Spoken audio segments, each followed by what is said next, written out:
Salutare prieteni și bine v-am găsit! Astăzi testez în premieră pentru e-blog auto primul meu pick-up și nu este vorba de orice pick-up, ci unul care este foarte apreciat și foarte bine vândut worldwide. El s-a vândut în peste 18 milioane de exemplare și are cam 50 de ani experiență. Noul Toyota Hilux, că despre el este vorba, a ajuns la 8-a generație. Dar haideți să vedem despre ce este vorba.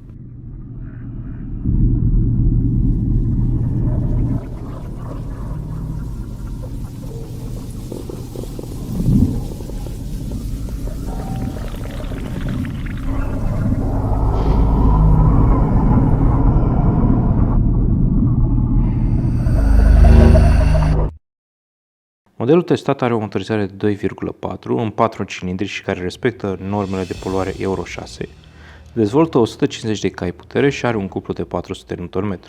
Performanțele care se regăsesc în fișa mașinii se încadrează perfect în acest segment. Accelerația se face în 12 secunde, viteza maximă este undeva la 170 km/h și consumul mediu este de 8,3% de km.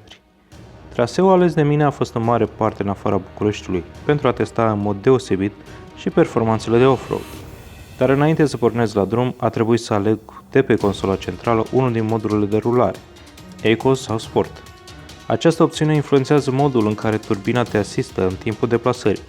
În modul Eco, motorul este destul de conservator și nu ți oferă un feedback prompt la accelerările bruște. Modul Sport este cu totul o altă poveste. Cei 150 de cai și 400 Nm m-au convins că am în față cel mai vioi și dinamic motor de la Toyota. Cu aventura mea în off-road și traficul destul de aglomerat în București, noul Hilux nu a depășit consumul mediu de 10 litri la 100 de km. Motorul este cuplat la o cutie automată în 6 trepte, care a primit un upgrade major. Aceasta este capabilă acum să aleagă treapta ideală și în funcție de greutatea aflată pe mașină, ori poziția pedalei de accelerație, astfel încât să obțină un consum redus de combustibil.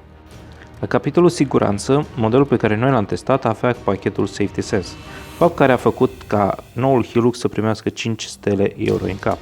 Mașina vine foarte bine echipată cu 7 airbag-uri, ABS, EBD, sistemul de asistență la frânare, sistemul de control al stabilității sau sistem de control al oscilației remorcii, de asemenea avem sistem activ de control al tracțiunii, asistență în rampă sau în pantă sau tehnologia de reducere a riscului traumatismului cervical.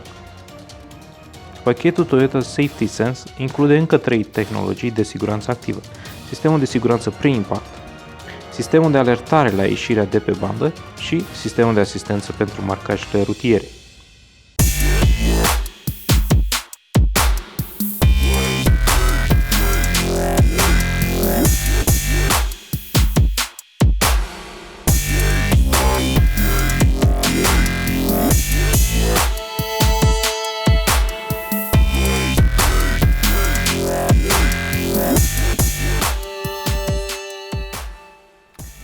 La exterior, noua generație rămâne la fel de musculoasă, însă de această dată formele sunt puțin mai rafinate și moderne.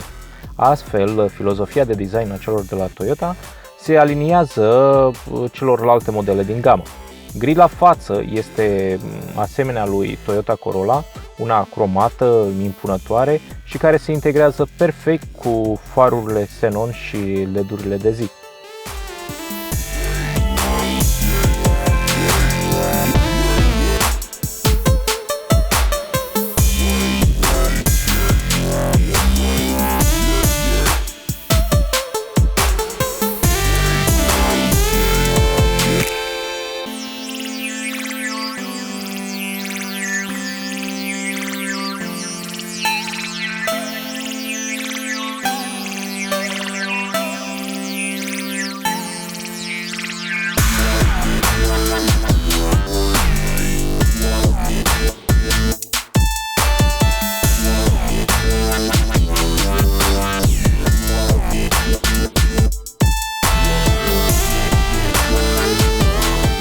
Odată ce intri la interior vei avea o mare surpriză.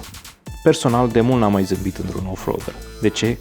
Păi, mașina îți oferă senzația că poți merge oriunde pe pământ Și asta în cele mai bune condiții de confort, dotări la nivelul unui SUV și răsfățul materialelor de o foarte bună calitate.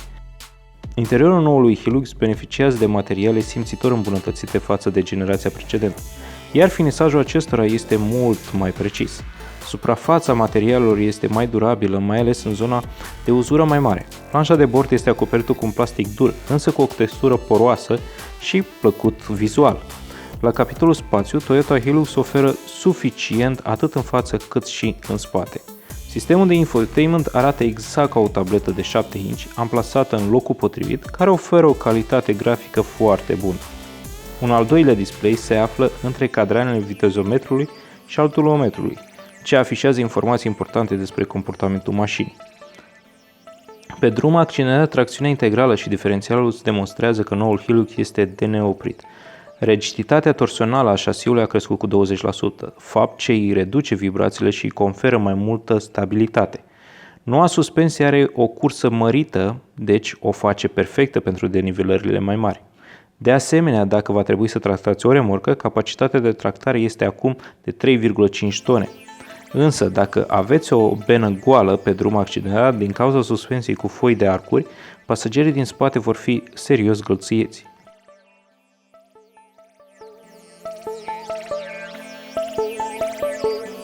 Pentru că am ajuns și la preț, haideți să vă spun că prețul de pornire a noului Hilux este 31.800 de euro în versiunea cabină simplă și în jur de 36.000 de euro până în 40 cu versiunea de top, cea cu cabină dublă. Dacă ne gândim la rivali, îmi vine repede în minte acum versiuni mai ieftine de Mitsubishi L200 sau Isuzu D-Max, care pornesc de la 25.000 de euro până în jurul valorii de 33.000 de euro. Și, să zic, în partea superioară a clasamentului, Nissan Navara, care din punctul meu de vedere este rivalul direct al noului Hilux, și să amintim și Ford Ranger, care ambele pornesc de undeva de la 30.000 de euro și se opresc la 44.000 de euro. Prin urmare, noul Hilux este un pick-up muncitor, fiabil, care îți oferă dotările și confortul unui SUV și, de ce nu, este un off-roader desăvârșit. Eu personal m-am îndrăgostit de această mașină, îmi place și cam atât.